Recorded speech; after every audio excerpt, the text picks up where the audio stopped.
Cease fire, 700 दिन गुजर गए, इसराइल का गुस्सा ठंडा होता नजर नहीं आ रहा। सीज फायर होगा कि नहीं होगा? अमेरिका कहाँ पे है?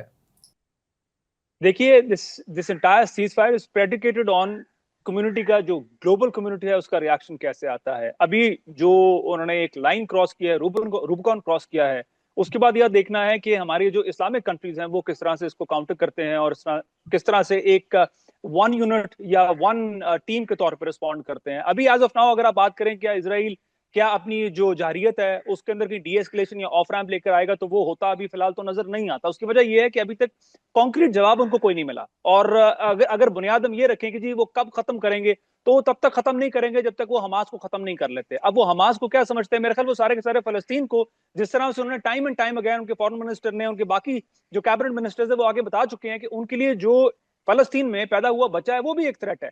तो उसके बाद तो they have left nothing to imagination कि वो किस तरह से फलस्तीनियों को ट्रीट करते हैं। वो जब तक हमास खत्म नहीं होता वो जंग खत्म नहीं करेंगे। वो हर फलस्तीनी को हमास के तौर पर देखते हैं, क्योंकि वो समझते हैं कि हमास के अंदर, हमास के लिए फलस्तीनियों के दिलों के अंदर एक सॉफ्ट कॉर्नर मौजूद है।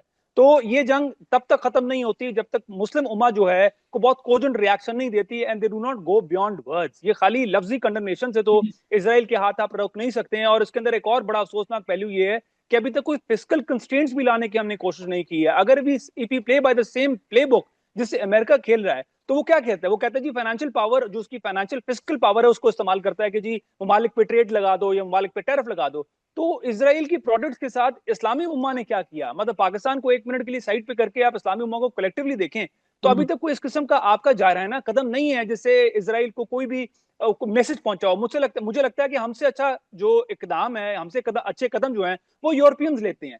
वहां पे आपको नजर आता है कितना कितना ज्यादा रेजेंटमेंट मौजूद है इनके खिलाफ, वहां पे इनकी बाइकआउट चल रहा है। लेकिन अगर हम मुस्लिम उम्मा की बात करें तो it seems it's business as usual. देखें, मुस्लिम उम्मा तो कंडेमनेशन से तो आगे जा ही नहीं रहा। सबसे अनफॉर्चुनेट एस्पेक्ट तो ये है। बाकी रह गया यूरोपियन यूनियन आ जाए, यूरोपियन वर्ल्ड आ जाए, वहाँ पे तो शायद जो डेमोस्ट्रेशंस हैं, मुजाहरे हैं, वो फिर देखने को मिलते हैं। हमारे यहाँ तो लगता है ये भी अलाउ नहीं है। तो सारी सूरत हाल में इसराइल के ऊपर किसी किस्म का कोई प्रेशर नहीं पड़ पा रहा, डिस्पाइट द फैक्ट कि फ्रांस वो भी कंडेम कर रहा है, यूके भी कंडेम कर रहा है, जी। लेकिन सिर्फ कंडेमनेशन से तो इसराइल बिल्कुल not buzzing from its stance. और बल्कि अभी इससे पहले हम डिस्कस कर रहे थे पिछले मेहमान से कि जो कतर के ऊपर अभी किया है इसराइल ने, वो बिल्कुल उसको लाइसेंस मिला हुआ है। और 20 लाख लोगों की जिंदगी मैटर ही नहीं कर रही गजा के अंदर। देखिए, बात यह है कि इससे आपको एक तो चीज नजर आती है, the message that we can draw from it is कि आपकी ओआईसी जो है वो कहीं स्टैंड नहीं करती है। वो सिर्फ एक मीटिंग का, मिलने का एक बहाना जरूर है कि आप दुनिया को एक मैसेज देते हैं कि हमारी एक कम्युनिटी या हमारी एक एसोसिएशन मौजूद है, लेकिन it does not go over and beyond doing. जो लिप सर्विस से आगे वो लोग नहीं बढ़ते हैं।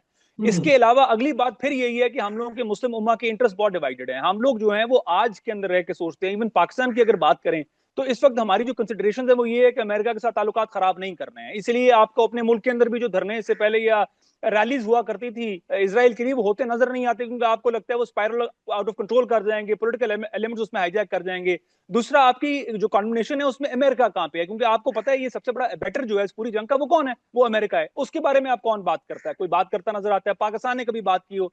पाकिस्तान ने तो ईरान पे जो हमला हुआ था उस पे जो एनएससी की प्रेस रिलीज निकाली थी, ऑफिशियल स्टेटमेंट के अंदर तो हमने अमेरिका का नाम ही निकाल दिया था। हमला किसने किया था ईरान के ऊपर? अमेरिका ने किया था। हम तो अमेरिका के खिलाफ इसलिए नहीं जा रहे कि हमारे इंटरेस्ट जो हैं इस वक्त तो बड़े इंटरट्वाइंड है, मतलब लाइन है अमेरिका के साथ, लाइन है। और आप देखें, अमेरिका को हमने अमेरिकन प्रेसिडेंट डोनाल्ड ट्रंप को हमने नोबेल पीस प्राइज के लिए भी रेकमेंड किया है। और दूसरी जानब जो डोनाल्ड ट्रंप साहब हैं वो कहते हैं कि मैं पीस मेकर हूँ।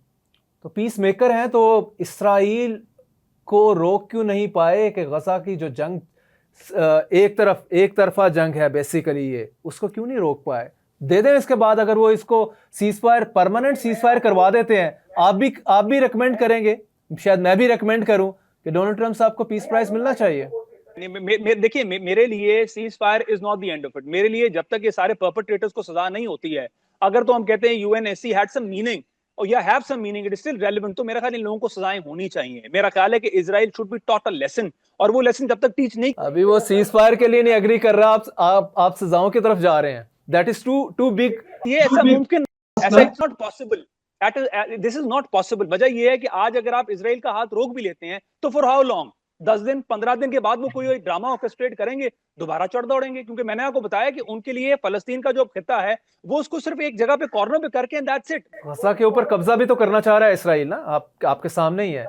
غزہ کی جو 45 کلومیٹر کی اسٹریچ ہے, پوری پٹی ہے غزہ کی, وہ کہہ رہا ہے کہ میں نے اس کو مین کرنا ہے, میں نے اس کے بعد یہ سارا جو once this complete. قبضہ would be a decent word. آپ بولیں کہ جو وہاں پہ لوگ ہیں ان کو ایکسٹرمنیٹ کرنا ہے وہاں پہ, جس طرح وہ پیسٹیسائڈز کو کیا تھا نا, وہ پیسٹیسائڈ کنٹرول کرنا ہے تاکہ ان لوگوں کو بھگائے. جگہ تو آلریڈی ان کے پاس ہے, وہ اپنے نیبرنگ کنٹریز میں جا کے حملہ کر رہا ہے. تو غازہ از اے بیک یارڈ, وہ تو جہاں جاتے ہیں حملہ کر دیتے ہیں, ان کے ہاسپٹل گرا دیں, ان لوگوں کو مار دیں, بچوں کو مار دیں, ان کو کوئی روکنے والا نہیں ہے. اور دوسری بات, اگر آپ گلوبل کمیونٹی کا دیکھیں تو آپ یہ چیز اوور آل اگر آپ پرسپیکٹو میں نوٹ کریں, دیکھیں کہ ہمارے ساتھ جو یو اے ای یا ایون مڈل ایسٹ ہے ان کی کنسیڈریشنز اور ہیں. پاکستان ایک اور جگہ پہ کھڑا ہوا ہے, ملیشیا اور ٹرکی ایک اور جگہ پہ کھڑے ہوئے ہیں.